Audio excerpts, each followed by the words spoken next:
मध्ये पावसाचं तर वातावरण सगळ्या महाराष्ट्रामध्ये वेगवेगळ्या भागात आहे, आपल्याला सगळ्यांना माहिती आहे. काही ठिकाणी हाय अलर्ट डिक्लेअर केलेलं आहे, त्याच्यामध्ये काही ठिकाणी येलो, काही ठिकाणी रेड अशाही पद्धतीच्या सूचना ह्या दिल्या गेलेल्या आहेत. कधी महाराष्ट्राच्या इतिहासात, आता माझी आई 87 वर्षाची आहे, ती 18 वर्षाची असताना तिचं लग्न झालं. ह्या गोष्टीला जवळपास 51 वर्ष झाली. 70 नाही रे, 51 वर्ष झाली ती इथं आली लग्न होऊन. ती मला सांगत होती, सकाळी मी तिला पण ढेकळवाडीत गेलो तेव्हा भेटायला गेलो होतो. ती म्हणली, अजित, गेल्या 51 वर्षात एवढा पाऊस ठराविक काळात झालेला माझ्या तरी पाहण्यात नाही. आम्ही सकाळपासून कलेक्टर, प्रांत, त्याच्यामध्ये आमचे DYSP, PWD, इरिगेशन, हे सगळे अधिकारी घेऊन मी फिरतोय. काही अधिकाऱ्यांना, चीफ ऑफिसर वगैरेंना बारामतीतच थांबवलेलं आहे. त्यांना MIDC वाल्यांना, नगरपालिकावाल्यांना, काही इतर प्रांत किंवा BDO वगैरे, त्यांना तिथं थांबून तिथली कामं करायला सांगितली. काल दुपारपासून काल उशिरापर्यंत पाऊस पडला. बारामती, इंदापूर, दौंडची सरासरी आहे 14 इंचाची वर्षाची. काल शेटफळगडे म्हणून आमच्या इंदापूर तालुक्यात गाव आहे, तिथं आता आम्ही पुढे जाणार आहे. आता इथनं शेटफळगडेला या बापू या, त्या ठिकाणी जाणार आहे. तिथं मला सकाळी कलेक्टर सांगत होते की जवळपास तिथं पाऊस पडला, हा 13 इंच पडला. 13 इंच एका दिवसात, म्हणजे वर्षाला 14 इंच पाऊस पडतोय, तिथं 13 इंच पाऊस पडला. बाकीकडे 7-7 इंच पाऊस पडला. आणि दुर्दैवाने काय झालं, कॅनॉल बंद आम्ही केलेला होता, पण बंद केला तरी क्लोजर यायला 48 तास लागतात. आदल्या दिवशीच कॅनॉल बंद केला होता, पण ते यायला वेळ लागला. आणि भरपूर पाऊस ठराविक काळात पडल्यामुळं इकडं मुरमाडी वरचा जो भाग आहे, ज्याला पूर्वी माळ आम्ही म्हणायचो, ते सगळं पाणी आमच्या कॅनॉलमध्ये उतरलं. आणि एक कॅनॉल फुटला, निराडावा कालवा आपल्या लिमटेकच्या ठिकाणी, एक फुटला आपल्या ह्याच्या इथं काटेवाडीच्या परिसरामध्ये, अलीकडच्या बाजूला भवानीनगर आणि काटेवाडीच्या बॉर्डरला, मासाळवाडीच्या जरा पुढं, अशा पद्धतीनं 2 ठिकाणी कॅनॉल फुटले. परंतु आता 250 क्युसेसनं पाणी आपल्या निराडावा कालव्याचं चाललंय. हळूहळू कमी होईल. आम्ही एस्केप पण काही सोडायला सांगितलेले आहेत. निरा नदीला पण पाणी आहे, काही प्रमाणात करा नदीला पण पाणी आहे.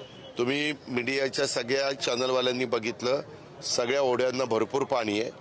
आणि त्याच्यामुळं आम्ही जी गावं आत्तापर्यंत कव्हर केलेली आहेत किंवा जी शेतं खराब झालेली आहेत आमच्या शेतकऱ्यांची, काही ठिकाणी कांदा देखील, कन्हेरीमध्ये तुम्ही बघितलं असेल, एका माझ्या शेतकऱ्यांनी कांदा काढलेला आहे, तो पण भिजलाय.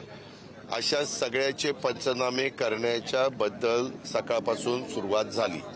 इकडं सोनगावपासून सुरुवात केली. सोनगावचे पंचनामे म्हणून ढेकळवाडीहून काटेवाडी, असं इथं पण पंचनामे सुरू केलेले. इंदापूर तालुक्यात, इंदापूर तालुक्याचे लोकप्रतिनिधी, मंत्रिमंडळातील माझे सहकारी दत्तामामा तिकडनं पाहत येतात आणि मी, कलेक्टर, आम्ही सगळेजण इकडनं पाहत चाललेलो आहे आणि लोकांशी पण बोलतो. आता इथं पण सनसरचे आमचे सरपंच आहेत, मग अशी काटेवाडीचे सरपंच होते, मग त्याच्या आधी ढेकळवाडीचे सरपंच होते, कन्हेरीचे सरपंच होते, गावकरी पण भेटत आहेत. वेगवेगळ्या सहकार्यांच्या घरामध्ये पाणी शिरलंय. ते पाणी शिरलेलं असल्यामुळं त्यांचे पण पंचनामे करायला सांगितलेले आहेत. काल मी आणि आमचे मुख्यमंत्री बरोबरच मी त्यांना नागपूरपर्यंत सोडलं. मी नागपूरहून पुण्याला आलो. त्यावेळेस आम्ही विमानातनं पण, ज्यावेळेस टेक ऑफ व्हायच्या आधी फोन चालू होते त्यावेळेस, आणि लँडिंग झाल्यावर पण तेही बोलत होते, मी पण बोलत होतो कलेक्टरशी, प्रांताशी. त्यांनी पण काही सूचना दिल्या. मला तर अनेक वर्षाचा या सगळ्या गोष्टीचा अनुभव आहे, त्यांनाही आहे. आणि अशा पद्धतीनं आम्ही या सगळ्या बाबी करतोय. नुकसान शेतकऱ्यांचं झालेलं आहे, परंतु त्याच्यात जेवढं काही सहकार्य पुन्हा आमच्या बळीराजाला, शेतकऱ्याला उभं करण्याकरता, त्याचबरोबर आमच्या मागासवर्गीय समाजाची घरं ही पण मोठ्या प्रमाणात पाण्यामध्ये गेलेली आहेत. काही ठिकाणी अतिक्रमण झालंय, काही ठिकाणी चाऱ्यांमध्ये पण अतिक्रमण झालंय. तर तिथं पण काही सूचना आम्ही दिलेल्या आहेत आणि त्यालाही पण निधी देण्याच्या बद्दल मी आणि कलेक्टरनी ठरवलेलं आहे. PWDला ते काम करायला लावलेलं आहे. साधारण आता लोकांना सांगितलं की बाबा तुम्ही कुणी चाऱ्यांच्या मध्ये अतिक्रमण करू नका. जेवढी काही राज्य सरकारच्या मालकीची चारी असेल त्याच्यामध्ये दुतर्फा दोन्ही बाजूला शेतकऱ्यांना जायला यायला तर रस्त्याची नितांत गरज असते, त्याही आम्ही बघतोय. आता येताना कारखान्यावर पण आम्ही थांबलो होतो. कारखान्याला पण सबवे वगैरे अधिक ॲडिशनलचे करण्याची गरज आहे. आणि इथंही काही सूचना आमच्या या सणसरच्या सरपंचांनी केल्यात, सरपंचांच्या आमच्या सणसरच्या इतर कार्यकर्त्यांनी केल्यात. त्या पद्धतीनं सध्या लाईट बंद आहे. परत ते सगळेजण म्हणतात लाईट चालू करा.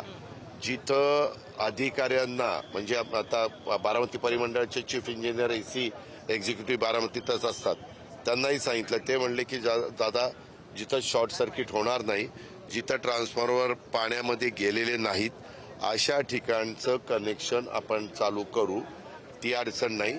पण जिथं पाणीच आहे आणि तिथं काही गोष्टी आम्हाला चेक करणं गरजेचं आहे, तिथं मात्र आम्हाला थोडासा वेळ द्यावा लागेल. त्याच्यावर तिथं काही लोकांना निसर्गाच्या पुढं आपलं कुणाचं चालत नाही.